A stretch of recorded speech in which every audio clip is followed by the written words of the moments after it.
ഇത്രയും വോട്ടർമാർ സ്ത്രീകൾ ഏറ്റവും കൂടുതലായിട്ട് പോലും സ്ഥാനാർത്ഥികളുടെ എണ്ണം വരുമ്പോൾ അത് കുറയുകയാണല്ലോ. അപ്പോൾ യഥാർത്ഥത്തിൽ ഞാൻ ചോദിക്കുന്നത് രാഷ്ട്രീയ പാർട്ടികളുടെ നേതൃത്വത്തിലേക്ക് സ്ത്രീകൾ വന്നാലല്ലേ യഥാർത്ഥത്തിൽ മറ്റു കാര്യങ്ങളിലേക്ക് കടക്കാൻ പറ്റും. ഇപ്പോൾ സ്ഥാനാർത്ഥികളുടെ കാര്യത്തിലായാലും പുരുഷ നേതാക്കൾ തീരുമാനിക്കണം. പാർട്ടി തലപ്പത്തേക്കൊക്കെ ഒരു സ്ത്രീ എത്തുന്ന ഒരു CPM-ന് ഒരു വനിതാ പാർട്ടി സെക്രട്ടറി ഒക്കെ ഉണ്ടാവുന്ന കാലം ഇനി എത്ര കാലം കാക്കണം? അതൊക്കെ വരും. നമ്മൾ അത് യാന്ത്രികമായിട്ട് കാണേണ്ട ഒരു കാര്യമല്ല. സ്ത്രീകൾ കുറേ കാലമായിട്ട് പിന്തള്ളപ്പെട്ടു പോയപ്പോൾ ആയതുകൊണ്ട് ഉത്തരവാദപ്പെട്ട സ്ഥാനങ്ങളിലേക്ക് വരാനുള്ളൊരു പ്രശ്നം ഉണ്ടായിരുന്നു തുടക്കത്തിൽ. മാത്രമല്ല പിന്നെ ഒരു ഇന്നത്തെ സമൂഹത്തിനകത്ത് കുടുംബത്തിൻ്റെ ഉത്തരവാദിത്തത്തിൽ നിന്ന് പൂർണ്ണമായി സ്ത്രീകൾ മുക്തരാകുന്നുമില്ല. ആ ഫ്യൂഡൽ സമൂഹ ഗതി അതുപോലെ തന്നെ നിൽക്കുകയാണ്. കുറേ മാറ്റങ്ങൾ ഉണ്ടായിട്ടുണ്ടെങ്കിലും.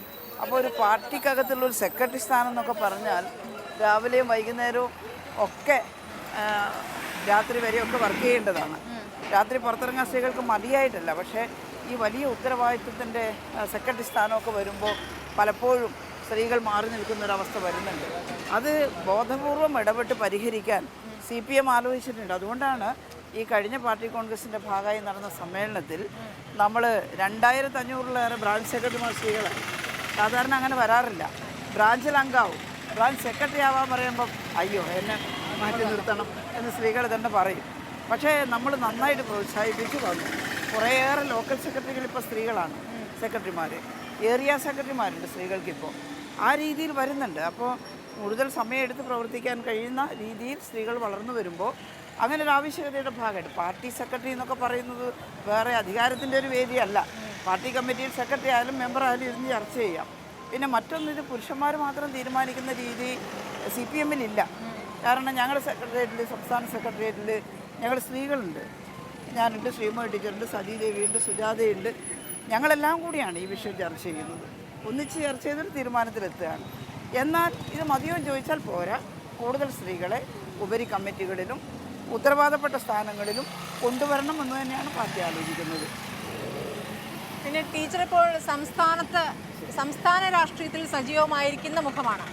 അപ്പോൾ ഇവിടെ നിന്ന് മാറി ദേശീയ തലത്തിലേക്ക് മാറുമ്പോൾ ഏത് രൂപത്തിലാണ് ഇപ്പോൾ ഇവിടുത്തെ രാഷ്ട്രീയം പറയുക? ഇവിടെ ഇത്രയും സജീവമായൊരു മുഖത്തെ ദേശീയ തലത്തിലേക്ക് അയക്കുന്നത് ഇവിടെ ഒരു നഷ്ടമാണല്ലോ. അവരെങ്ങനെയാണ്? ഇവിടെ ഞാൻ എവിടെയും പോകുന്നില്ലല്ലോ. കാരണം ഞാൻ പാർട്ടിയുടെ കേന്ദ്ര കമ്മിറ്റി അംഗമാണ്.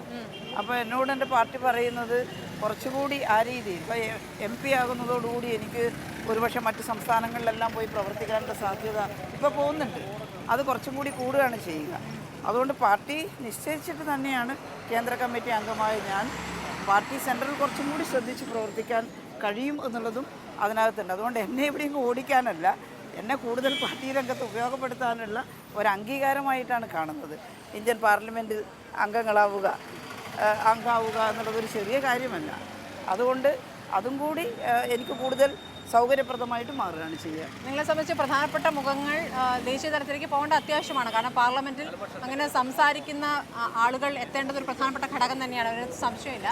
പക്ഷേ ഇനി ഒരു നിയമസഭാ തെരഞ്ഞെടുപ്പ് തൊട്ടടുത്തല്ല എങ്കിലും അടുത്ത നിയമസഭാ തെരഞ്ഞെടുപ്പിൽ മത്സരിക്കേണ്ട ഒരാളായിട്ടാണ് ടീച്ചറെ ജനം കാണുന്നത്. വേറൊന്നും കൊണ്ടല്ല, നമ്മൾ നടത്തിയ സർവേയിലൊക്കെ ഞാൻ മുമ്പ് പറഞ്ഞിട്ടുണ്ട് ടീച്ചറോട്, ഏറ്റവും അധികം ആളുകൾ, അതായത് UDF-ന് സ്വാധീനമുള്ള മേഖലകളിൽ പോലും ശൈലജ ടീച്ചർ മുഖ്യമന്ത്രിയാകണമെന്ന് ആഗ്രഹിക്കുന്നവരുടെ എണ്ണം വളരെ കൂടുതലാണ്.